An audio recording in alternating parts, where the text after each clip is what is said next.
the example you gave about the parking space and so many other things that I've thought that happened so quickly makes me wonder why some of the things that we as humans would perceive as big things, like driving into the parking space, I want to drive a Rolls Royce into that parking space.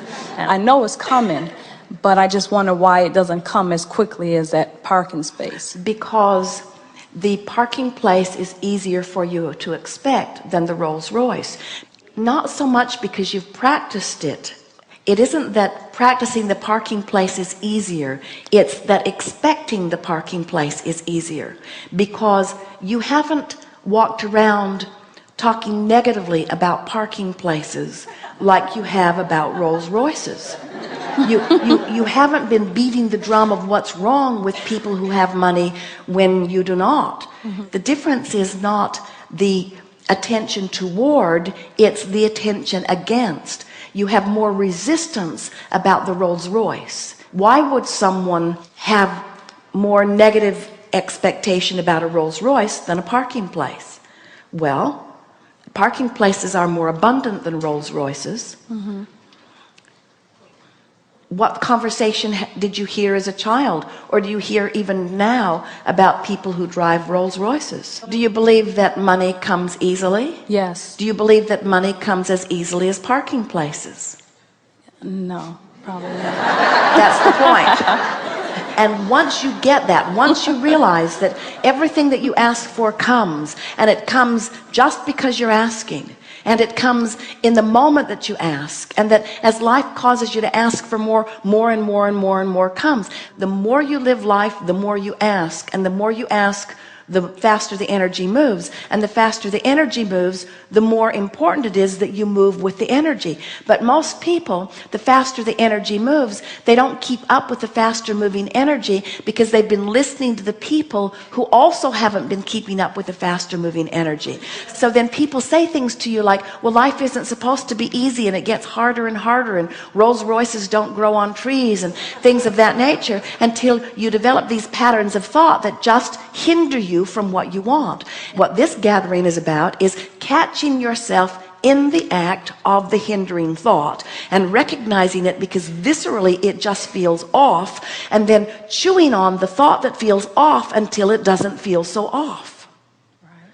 Jerry and Esther went with Louise Hay several years ago for lunch, and Louise picked them up in her Rolls Royce. And it was the first Rolls Royce Esther had been inside. And it was a beautiful machine, so beautifully created. And Esther sat in the front seat with Louise and just took it all in. She loved it. And in Esther's mind, she's thinking about that commercial about, pardon me, do you happen to have any Grey Poupon? Esther just, she cannot get it out of her mind. And she doesn't know Louise very well at that point, and she's not sure how far she should go with her. And so Esther looked over, and she took a deep breath, and she said, with a smile on her face, pardon me. And without missing a beat, Louise just reached over, punched the glove box, and it fell open, and inside was a bottle of Grey Poupon.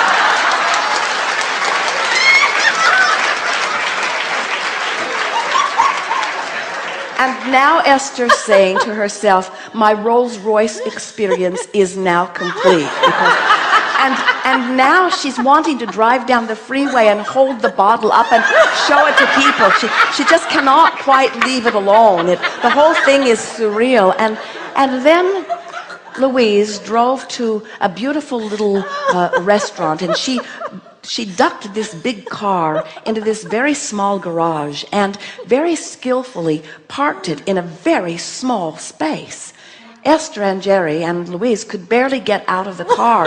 It was parked so close. And Esther stood behind the car, and now her old thoughts relative to beautiful cars have been activated as Esther is looking at the cars parked on either side.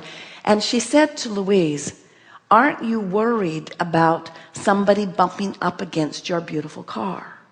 Now, this is one of the things that kept Esther from buying a beautiful car like that. It's one of the things that she worries about. In other words, it's still active in her vibration. She doesn't even know it's active in her vibration until suddenly she's standing there looking at this magnificent machine wedged in this tiny little place. And Louise looked at Esther, and then this calm, cool breeze sort of blew out of her and all over Esther as Louise says, I never worry about my beautiful car. I just expect others to love and respect it as much as I do. Awesome. And Esther felt that peace of well-being just wash into her. In other words, it was a contrasting experience which caused a new rocket of desire, a summoning of source energy, perfect words flowing forth from someone. And Jerry and Esther, no matter where they park, no matter what they're parking, Esther often stops and looks back and plays Louise's soothing words over her that everyone will love and appreciate this as much as I do, you see. And so it's just a matter of recognizing that you're full of vibrations that you've picked up along your physical trail. Some of them serve you and some of them don't. And most of them don't matter at all.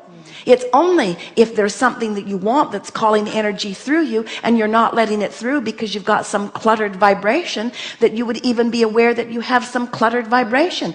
A car that's going 100 miles an hour and hits a tree is a much bigger problem than a car that's going 5 miles an hour and hits a tree. So the faster your energy moves, the more the resistance becomes apparent. And when you are now aware that resistance is always accompanied by negative emotion, and you are aware that negative emotion can come and go as quickly as choosing downstream or upstream thoughts, now you're in complete control of the part that resistance plays in your fast-moving stream. So now you never ask the stream to move more slowly because it won't. And instead, you just encourage the stream to continue to move as fast as it will, which is what life is causing you to cause it to do. And now you're in control of your movement in the stream. And in time, you find yourself moving so rapidly in this fast-moving stream, but it doesn't feel like frenzy. It doesn't feel frantic. It doesn't feel out of control, because when you're up to speed with your stream, everything feels wonderful.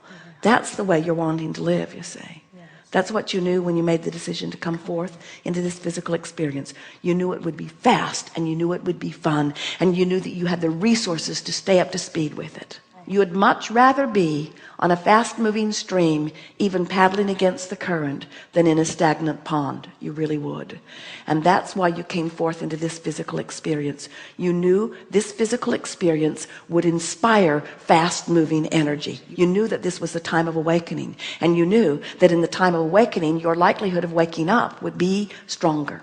And so here you are in a fast-moving stream, feeling your emotions more keenly than ever before. And now, instead of worrying about all of these emotions, we encourage you to reach for one emotion and one emotion only. And that is the emotion of relief. Because where you are is always relative. And you might want to write this down. It's so profound. I am where I am. I am where I am. I am where I am. And I've got only one choice. I am where I am, and I can feel a little better or a little worse. That's it. I am where I am. Can't feel fabulous, can't feel awful. I am where I am, and my only choice is a little better or a little worse. I am where I am. My only choice is a little better or a little worse. And what happens to most people, we don't want to hurt your feelings. Most people every day feel a little worse and feel a little worse and feel a little worse. They watch CNN. They join the online chat groups. They carry things around of things that have gone wrong. They remember things from their childhood. But every day you have the option of feeling a little better and feeling a little better and feeling a little better and feeling a little better and feeling a little better about thousands of different subjects.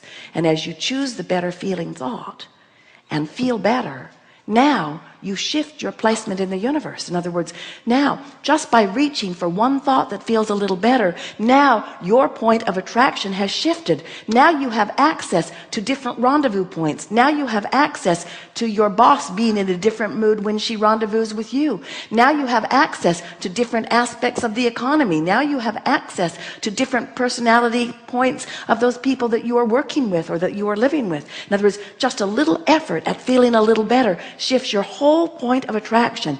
Everyone in the universe is now assigned to you in a different way by law of attraction because of that shift in your vibration.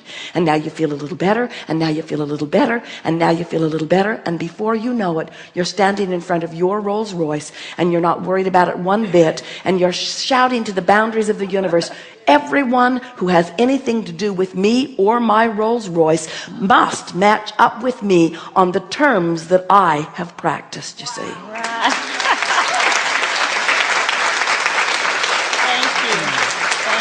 And in fact, that is what's happening all day, every day, isn't it? Yeah. Everything is matching up with you on the terms that you have practiced.